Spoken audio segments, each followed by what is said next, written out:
Hey, and welcome back to another exciting episode of Extra Featured Editor. Today I have a fabulous guest who has a two-part title to her film. I can say the part, so I will start with my part. We Are Water. My guest is Stephaine Guest, the director. What's the second part? I cannot say the word. It's Kotato to Wai. It's a Te Reo Maori translation.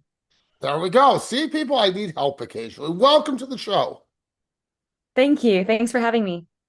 So let's start the very, very beginning of this. You have beautiful shots of landscapes, and I mean rich in color, wonderful. What time did you get up in the morning to shoot this? I love that that's the first question. I can't remember exactly. It was very early in the morning. I would get up before sunrise, so that I could be there ready before the light hits and with my tripod, and I was doing tripod and two cameras and a drone at the same time to set up a time lapse and different shots. So yeah, well before sunrise. Hold on, we're gonna you've not been on my show or listened, obviously. We do not let answers go that easily. So we have Oh, one okay. tripod, one drone, and two cameras. Two tripods and one drone. So I would set up one camera so on a time lapse. I would have the other one to do like close-up shots so that I could sequence or maybe just non-time lapse shots. And then I had the drone as well. The drone that I was working with had a temperamental battery, so it was just quick flights in between shots. But that way I could get that variation to edit Uh, in all together. so how long did you set up your time lapses for? It was a Those would only sorry. Those would only be maybe for 30 minutes. We had this beautiful mist that would roll in and it actually yes. moved quickly. So the time lapses didn't have to be for too long. And it was nice to be able to change shots. So they weren't too long. Now, did you only do this one day or is this multiple days of shooting? No, the entire shoot was 10 days for the sunrise with the right conditions. Maybe it was 3 days for that shooting. Also to just make sure I slept because it was also a lot of logging and editing in the evenings after shooting throughout the whole day. Um, but yeah, the whole thing was 10 days. We actually interviewed a lot more people, and that's the final product that we ended up with. Okay, you're saying logging and editing at the end of the day. So what time does your day start? So I'm trying to remember sunrise at that time. Maybe around 6:30 I would get up and then Okay. shoot until the evening. So a 12-hour day easily. And then just logging, backing up footage, getting cameras ready. But I wasn't alone on this. I did sunrise on my own because it was manageable on my own. But I had a great second camera woman who was with me and fantastic. Okay, so why are you editing at the same time you're shooting? Don't you want to sleep? Yes, I would love to sleep, but I didn't want to. I wanted to make sure I had the right B-roll for the interviews that we had. I wasn't editing the whole film together, but working with such fantastic people, we kept coming up. We kept stumbling across these beautiful stories, and I wanted to make sure that I knew that we had the footage to match that before leaving. Okay, I want to discuss what cameras were you using because you're getting such rich colors because you're obviously not using something you picked up at a secondhand store. No, the film was actually done for my master's degree and with also in partnership with the Center of Sustainability with my university, who is running a separate sustainability project. Um, and they provided the cameras, which were fantastic. There was an FX6, a Sony A7C, and then actually just a DJI Mini, because it wasn't exactly a big budget. We were working with what we had for the So, drone, the so DJI this Mini. is your thesis project I watched then. Yes, yeah, it was. So, doing your thesis, do you have to do everything? Like, are you responsible for editing, the storyline? Everything is you. Uh, I'm in charge of it, but I had a lot of people helping me. My supervisor, she overlooked a lot of it and she set in place the relationships with the community before I could come in and they trusted me. And they were phenomenal. And also another producer was someone in the community who helped us on the ground. There was a fellow classmate who helped me shoot. We ended up working with an artist in the community. She did the animations, she did the drawings, and then I implemented them into the film. We had music from one of the interviewees, so I was in charge of it. I did a lot of the filming, but it wasn't just me for sure. There were a lot of beautiful people who Yeah, helped me lots put of it stuff to together. pick apart there. Let's start the easy Yeah. part. So, okay. how did you find these people existed? I mean, I've never heard of them, so obviously there's lots here. I mean, is it a common thing to know about these people, or are they not common to natives? So, oh, you mean like this specific community, these specific This characters? specific community, I mean, I live in Canada. I presume you're New Zealand based. I'm working elsewhere now. Okay, so how did you find out about it? Does everybody know they exist? Well, for Maori, that is like there there are a lot of Maori in New Zealand still. They Okay. do teach Maori at schools. I don't want to talk on behalf of another culture that isn't mine, of how I'm not integrated they asking you to are in talk New about Zealand. them. I'm No, asking you, I how do you know. I know just they want to exist? caveat it that way. But everyone does know. But in terms of like this specific community, I didn't know about them. They reached out to the Center of Sustainability because of the films that they were making and because my supervisor was involved. She's amazingly talented and has done a lot of work, has done stuff with National Geographic. So I think they were excited to do something with all of us together, and to trust us because it's very personal when you're talking one on one on an interview. So that's how it came into play. They contacted the Center of Sustainability to say, we want to share our story around climate change and we want to work with like such impressive people. How was your And they come. first experience arriving on the island? So it wasn't a separate island, it was just in the community, Okay. still in New Zealand, but it did feel that way, I guess I should say, because it was such a different world. It was just welcoming off the bat. Since I'm not even Kiwi, let alone Maori, I was very nervous because I don't want to tell someone else's story in a way that doesn't feel true to them. But they, someone, Mariana, who's in the film, actually moved out of her home and stayed with her sister so we could stay in her home. That kind of thing was they would invite us over for dinner. And the song that we had at the ending credits, she we didn't plan that. She just offered that to us and hadn't shared it with anyone else outside of the family before. So that was, if I can summarize the experience, it would be from that. They were just so welcoming and lovely to us the whole time. It was a nice Okay. other world. So, okay, how from where you were based to here, how long does it take to get here?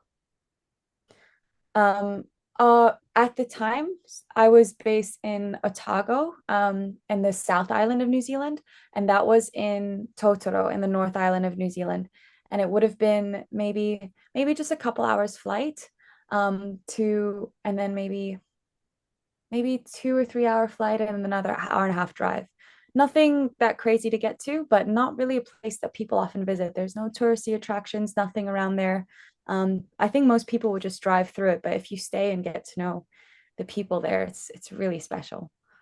See, now, see all that after one answer. So I'm doing well. You discussed music, and it is here very slightly. It does come in, but it comes out. So, who did your music, and why did you put it where you did? The music, so my producer, she and my supervisor, Gianna Savoy, she worked with insanely talented artists. I know it was Lenny Williams and C.B. Byons, I believe his name was. And she'd worked with them in the past, and they donated music for her and her students. And so I used their stuff, and it was perfect. I could always find what I needed, as well as a bit of just something, a license agreement we had with SoundSnap online. And then, but apart from that, the other music I mentioned was from Mariana that she wrote herself. And I also implemented sounds of the water from the community. I mean, it wouldn't mean anything to any other audience, but for such a special connection to the water, it felt good to use the voice. I think the water is part of the film. I mean, you keep talking Mm, about it. You never ever let us forget the water is so important to these people. yeah. Yeah. So, the animation, you did bring that up, and I mean, you only see it slightly. If you're not paying attention, I would argue you could miss the animation because it's very quick. Maybe Yeah. on screen for 2 to 5 seconds, you would have to tell me how long. And it's just little doodles, I would almost call them. They were beautiful. So to me, I was hoping they would add to the film regardless of your background. Like we had a little butterfly landing on the word grandchildren and flying off when we're talking about future generations. Little things like that that I wanted to make the film stand out past its regular documentary, and also to, I don't know, bring that sense of magic that I personally felt in the place. But there was also the artist that we work with, was Mariana, one of the main characters, her daughter. And she also added, I kind of tried to give her a lot of artistic flexibility as well. And she added things like a koru, which was this kind of spiral shape, into the hands of who's actually a relative of hers. And that has a beautiful meaning in New Zealand. And so if you're Kiwi, like I had a Te Reo Maori assessor, he would notice those details. But hopefully, even though they are fleeting, whether you're from Canada or wherever you're from, you get that sense of magic that we felt in the place. So that's why we used it. So when you're doing the film, you said you discussed many people. You've spoken to lots, which I did not see. Why did you Mhm. choose who you chose? So one thing is that I love how strong women have a role to play, especially in Totoro and especially in the families that we spoke to. So I really wanted to make sure we had strong female characters. But I didn't feel like I had to push that at all because Mariana and Sarah Jane, two of our characters, spoke so well. I felt awful. Sarah Jane popped in for 10 minutes and we ended up having her for an hour and a half because I couldn't stop speaking to her. She was beautiful. And Mariana wasn't planned either, but I, yeah, we just fell in love with her and she also spoke beautifully. So that was really important to us. Raniere Tafata, he's one of the characters as well. We He's one of the producers, so he wasn't planning on being in the film, but he spoke about his connection to the water and about his story as a child and bringing his newborn child to the water, and that was too powerful to pass up. We had a a firefighter who's actually very high up in Fire and Emergency New Zealand. So we felt he would be a very strong, like, kind of reality check into climate change. We want it to be personal and beautiful, but also remember this is a real thing that we're facing. So he was brought in as well, and he's from the community and in that family, and he was very well spoken. And then we also had Mitai, who is part of the planning process as well, but he had a beautiful connection to the earth, with what he spoke about as someone who loves his garden. So that's why we brought him in. We had other people that we planned to speak to. Oh, and Vic Tifata, who was an elder in the community, which is really important to give him a voice. And we were also really glad because we tried to encourage freedom between speaking Te Reo Maori, their language, as well as English, which is why we have both languages in the title, and why the languages are used not interchangeably, but mixed throughout, because we're trying to reach that target audience, but we don't want to forget how important the language is to a culture. So we gave each interviewee the freedom to speak with what they wished, and it just ended up being a nice mix of the two. We had other people that we planned, and they were such beautiful speakers, but they had said similar things to our already wonderful characters, or I wouldn't have time to film extra B-roll with them. So it was a bit hard to show their stories as much on camera. So were you using the same body of questions for each interviewee? We would have like main questions, if I can say, to hit certain points. And then if I knew enough information, I would tailor other questions. Like with Raniera, his bringing his daughter to the water, I would ask him things on that. Vic and Mariana as Vic is an elder and Mariana is like almost the head of her family, having questions about her grandkids and what she sees for future generations. So the main questions, yes, but we would always want to tailor it. But the most important question that I absolutely love asking everybody, my co camera woman would also ask everyone at the end of the interview, as Gianna Savoy recommended to us, is to ask what they want to share if we haven't asked the right question. We always wanted to make sure that we're not trying to steer them towards a certain path. And that question, we always like struck gold when we would just ask what they think is important for us to know. Wow, I feel bad. Should I just let you go do the rest of the interview then? If I missed a question you want to answer No, then? these are Wow, great. These are that was beautiful. heavy. That was a heavy question at the end. This is a weird question just because I've seen the film and just I don't want to be going too far. Was there color correction done at all during the film? Yes, definitely. We Okay. shot, I it was thought a there bit might tricky. be a few things Yeah, that I want to know because it's so beautiful. I'm like, there's got to it's be color correction here. definitely. We shot some of the footage in S-Log, and then also with the cameras being different, we definitely wanted to match it, but definitely some, I don't want to say correction like it was in the place, but definitely trying to bring out the beauty of it for sure, and then match the cameras to each other. But stuff Okay. like the base was just always beautiful. You arrive here day one. So you're on this wherever you are. Do you location scout or do you know where you're going ahead of time because you have local knowledge? We knew a little bit about two of the areas, um, but we had like two photos maybe of those areas, and that's So it. no. So not really. But the producer on site and in the film, he suggested a few places to us. So we did location scout. We drove around a little bit to have a look where we were permitted to go. Um, and that was mainly the only places we could go without permission were the things for sunrise shooting anyway. Um, and then from there, they kind of dictated a lot of it. So you've picked your people. You've done all your interviews. Was there somebody you wanted to interview you couldn't make it to? Yes, there was another elder, a woman, who we still wanted to interview. She had some personal things that come up. Um, so she just wasn't in the right headspace, which I completely respect. And I would have loved to meet her because I have met her because everyone we did meet was fantastic, but we had too many people in the end, so it was okay. Okay. There's a man, an older fellow, I didn't write down his name, and has a beautiful cane. And you Yeah. definitely focus on that cane, but you never talk about the cane. I know that's not part of your documentary, but I was fascinated by this man's cane. It's stunning, isn't it? Yeah. To be honest, I should have asked him about that. That's probably a question that I missed. I don't know. We had mentioned it and he was actually very cheeky, which we tried to show in the film.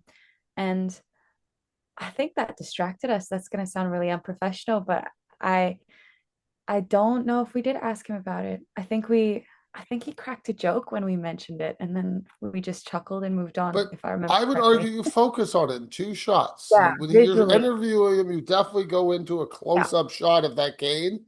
And when Yeah. he's walking again, you definitely do again show me a full shot of the cane. Yeah. No, visually it was definitely just in the actual interview. I hadn't thought of it. Also because a lot of his was in Te Reo Maori, but visually it was really important to us because it wanted to remind people of the culture that we're showing and then of his role in the family So as you know well. He's a nothing photographer. more about the cane. I That's what I'm don't know asking. anything. That's my way of trying to skirt that question. I Oh, I'm not actually, letting you skirt it because I wanted to I know know more I about. should have asked. Okay, we're at the end of the film. You recommend something called Project. I can't say it. Kainga. Kaniga. How? What is that? What do you Project think? Kainga. Yeah, Project Kainga is that yeah, I'm just trying to get the spelling. Yeah, Project Kainga. Yeah, it's a research program, and that was the one from the Center of Sustainability that I had mentioned that the funded the film. So funded us going over and because it was part of my degree, yes, but also I could have just done something locally. I didn't need to be part of this. And it also is a really beautiful word because it does mean home, which was very fitting in this case, I felt. But yeah, they organized the flight. We needed a car and they have been trying to promote it and they do some really incredible work. They did other films to show sustainability that was needed around New Zealand and are working with the communities on other forms of media and like I believe to set up things with meetings and try to create change in New Zealand. Okay, you are the cinematographer on the film. You the sole Mhm. cinema. Is that your future project for yourself? I know you've No, told me sorry, there were we're two, two. but Yeah. but when I read it, it had your name listed in the credits, so I did pay attention. Is Okay. this going to be your future career after this? Are you going to be a cinematographer? Are you going to be a director? Or what's your plan to do with your master's? At the moment, I work full time as a photographer, but I say that next on week after next or next week. I'm leaving for a cinematography job. So to me, anything camera work. I love storytelling. I love visual storytelling. There's something really powerful behind it. And selfishly, I learn so much by being around other people and learning about their stories. It teaches me a lot and helps me grow. So anything with a camera and anything that's a good story. I I do definitely love film. I mean, that's where I've come from, but photography has been something really special this past year as well. Okay, your favorite film? Wow, that's an awful question that I should have expected. Yeah, you've done your research, Yeah. which you should have done. I ask it every interview. Yeah, it is, but I always change. You can I change. really loved, oh, I really loved Everything Everywhere All at Once. I know not everyone loves that film, but that was But really, it's your choice. I don't judge people. yeah. Be because you have a very distinct sense of style, I would say, after watching this film. What film do you recommend that's close to your style? Hmm. Oh, I most recently watched, oh, that's something I aspire. Kulu, A Pangolin's Journey. Um, yeah, it's about a pangolin. It's one the most trafficked animal on the planet, and it's beautiful. I'll give you an easy one. Um, Okay. have you ever tried acting, and will you do so in the future? No, and probably no. Tell everybody where they can find your work. Um, at the moment, I have a short documentary on EcoFlix. And otherwise, that's it for the time being. We're trying to run it through film festivals first and then get this one on other platforms, hopefully, after the film festival run. Awesome. Thank you for your time. Have a great day. Thank you.